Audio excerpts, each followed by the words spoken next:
Class मैं हूं आशीष त्रिपाठी और आज हम लोग सीखने वाले हैं बिल ऑफ एक्सचेंज का पार्ट 2।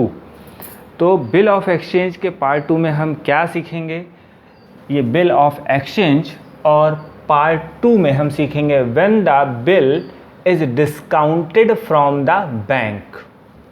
जब बिल को बैंक से डिस्काउंट कराया जाएगा, ऐसी सिचुएशन में ड्रॉर और राइट परचेज और सेलर के यहाँ एक्स और वाई के यहाँ क्या एंट्री होंगी, ये हम लोग सीखेंगे। लेकिन शुरुआत के जो जर्नल एंट्रीज़ हैं उनको इंक्लूड भी करते हुए सीखेंगे। इसका फर्स्ट पार्ट आपको हम सेंड कर चुके हैं। तो चलिए, अगर इसको जानना है ठीक से तो चैनल को सब्सक्राइब करें, लाइक करें और शेयर करने के लिए तैयार रहें। शुरू करते हैं। तो सबसे पहले भाई मेन बात यह है कि बिल ऑफ एक्सचेंज में एक ड्रॉर है जिसको हम x के नाम से यहाँ पर प्रेजेंट करेंगे। मिस्टर x मान लीजिए एक पर्सन है मिस्टर x, और एक ड्रॉई है जिसको हम मिस्टर y के नाम से जर्नल एंट्रीज में शामिल करेंगे। तो सबसे पहले जो मिस्टर x हैं, x sold goods to y। x जो है वो y को गुड्स सेल करता है ऑन क्रेडिट, क्रेडिट सेल करता है। तो अगर x y को गुड्स सेल करेगा तो एंट्री क्या होगी, y डेबिट।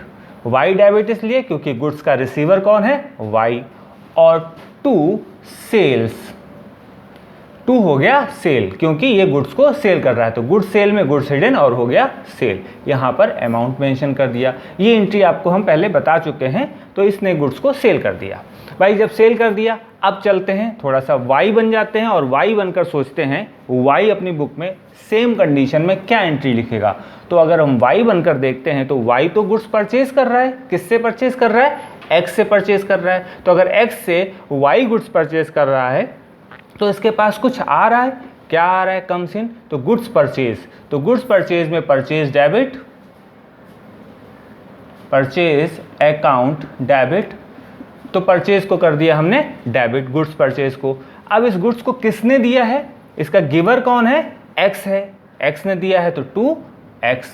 और चूंकि ये क्रेडिट परचेज किया जा रहा है इसलिए हमने इसमें x का नाम लिखा है, अमाउंट यहाँ पर आ जाएगा।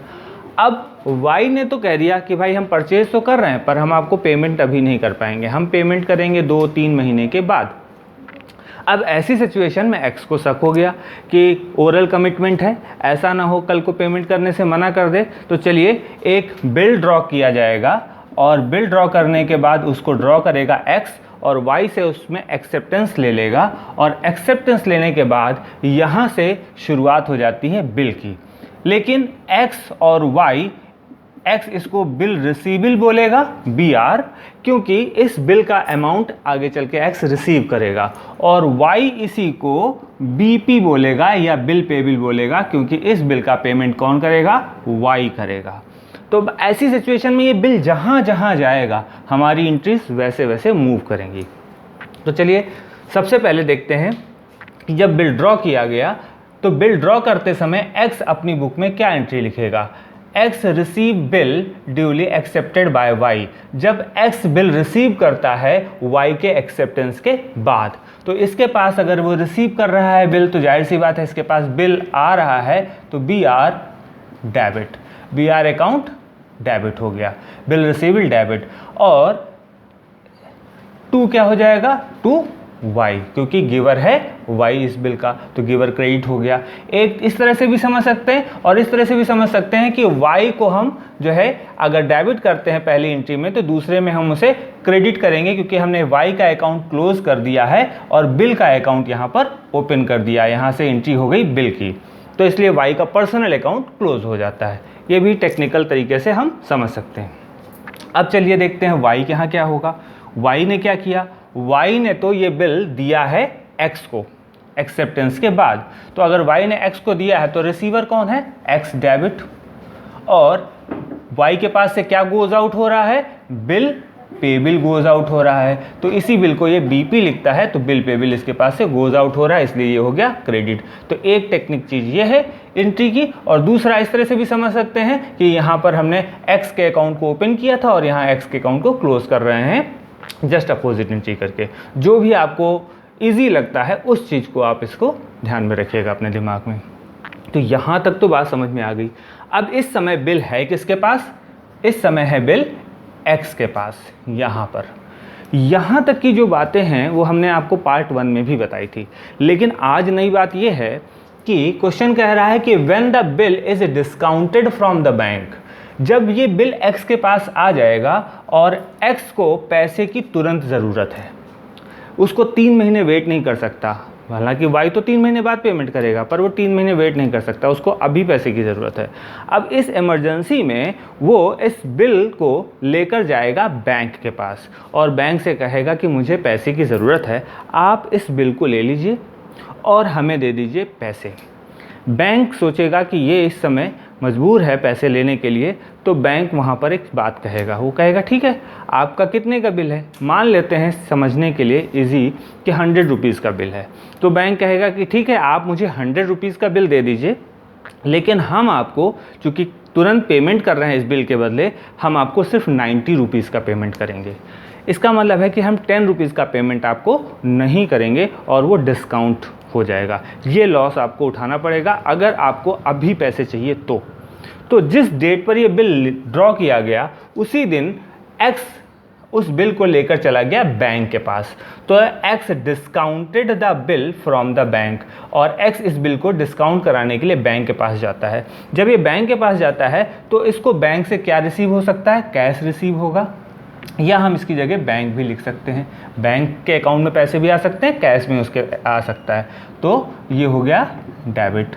इसके पास से क्या चीज़ जाएगी, तो 2 ये दे देगा अपना बिल रिसीवेबल गोज आउट होगा, दे देगा, किसको दे देगा, बैंक को दे देगा। लेकिन इसको एक लॉस होगा, डिस्काउंट का लॉस होगा, और एक्सपेंसेस लॉसेस डेबिट होते हैं। तो ध्यान दीजिएगा, फाइनल एंट्री बनी कैश या bank account debit, discount account debit to bill receivable. इस तरह से इस एक जनरल एंट्री को यहाँ पर पास कर दिया जाएगा और इस तरह से एक्स के पास पैसे आ जाएंगे। नंबर 1 चीज़, एक्स का लॉस हो जाएगा 10 रुपीज़ का। अगर 90 रुपीज़ आएंगे तो 90 रुपीज़ यहाँ लिखेंगे, 10 रुपीज़ का जो लॉस हो रहा है 10 रुपीज़ डिस्काउंट में लिखेंगे, और बिल के सामने 100 रुपीज़ का अगर बिल है तो 100 रुपीज़ लिखा जाएगा। इस समय बिल पहुँच गया बैंक के पास, पैसे आ गए एक्स के पास। अब हम देखते हैं कि वाई ऐसी कंडीशन में क्या करेगा। अगर ध्यान दें तो y को क्या मतलब, क्या पता कि x ने इस बिल को क्या किया, बैंक के पास भेजा क्या, तो y को इस बात से कोई लेना देना नहीं है कि x ने इस बिल को क्या किया, तो इसलिए y को कोई इन्फॉर्मेशन नहीं है और कोई मतलब भी नहीं है, इसलिए यहाँ पर रह जाएगी नो एंट्री। ऐसी कंडीशन में y अपने यहाँ नो एंट्री मतलब कोई एंट्री नहीं लिखेगा और वो y का प्लेस आप छोड़ सकते हो। तो हमने देखा कि यहाँ तक तो बात आ गई, बिल को जो है बैंक से हमने डिस्काउंट करा लिया। अब बिल है किसके पास, बैंक के पास। चलिए, बिल की मैच्योरिटी की डेट आ जाती है, Y pay the amount of the bill on due date. अब इस बिल में जो 3 मंथ का टाइम था उस समय तक बैंक ने वेट किया, और वेट करने के बाद अब वो पहुंच जाता है वाई के पास। वाई के पास कौन लेकर जाएगा बिल, बैंक लेकर जाएगा, क्योंकि बिल बैंक के पास है। जब वाई के पास बैंक बिल लेकर जाएगा तो वाई से कहेगा कि देखिए ये बिल है, आपने इसमें पेमेंट करने का एक्सेप्टेंस दिया है, ये बिल लीजिए और हमें पैसे दे दीजिए।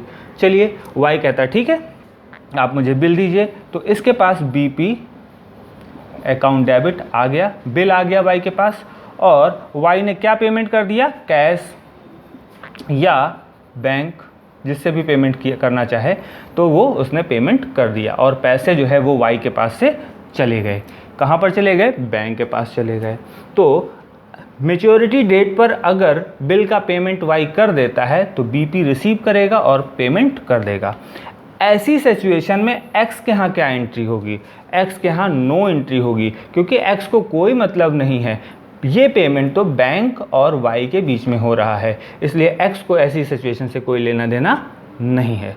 इस तरह से मैच्योरिटी डेट पर बिल का पेमेंट हो जाता है। तो ये तो एक सिंपल कंडीशन थी जिसमें हम बिल को बैंक से डिस्काउंट कराने की कंडीशन में एंट्री क्या करते हैं वो हमने आपको बताई।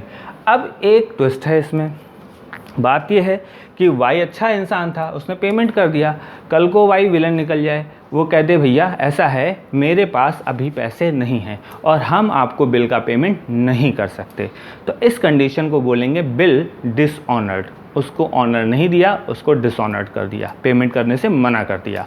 आगे देंगे, आगे तो 1-2 महीने बाद देंगे। तब क्या करते हैं, तब बिल डिसऑनर्ड की एंट्री होती है। जब ये एंट्री अगर नहीं होगी तब इसकी जगह पर ये एंट्री होगी, बिल डिसऑनर्ड की। बिल डिसऑनर्ड की एंट्री अलग अलग कंडीशन में चेंज होती रहती है, इसलिए ध्यान दीजिएगा।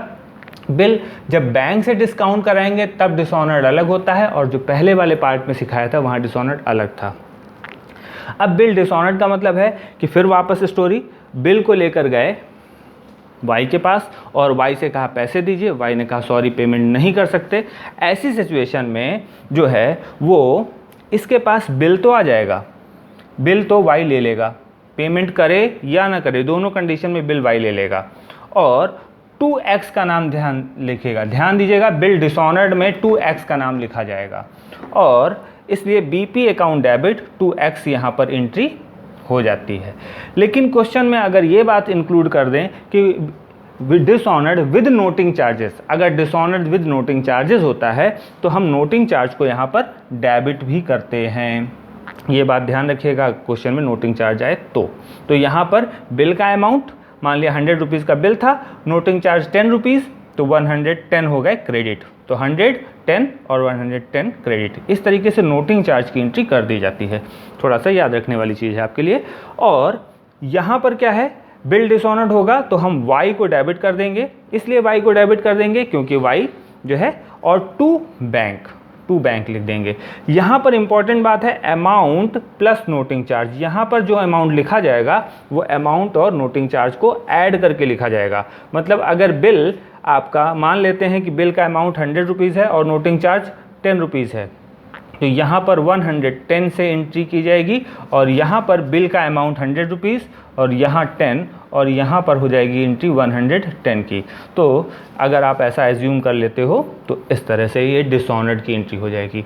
तो इस कंडीशन की जो जर्नल एंट्रीज़ हैं उनको कॉन्सेप्ट को समझकर उसको लर्न कर लें, और ताकि इसके बेस पे जो क्वेश्चन आपको आगे बताया जाए वो आपको ठीक से समझ में आए। अगर आपको ये एंट्रीज समझ में आई हैं तो आप इसको लाइक करें, शेयर करें, सब्सक्राइब करें। Thank you.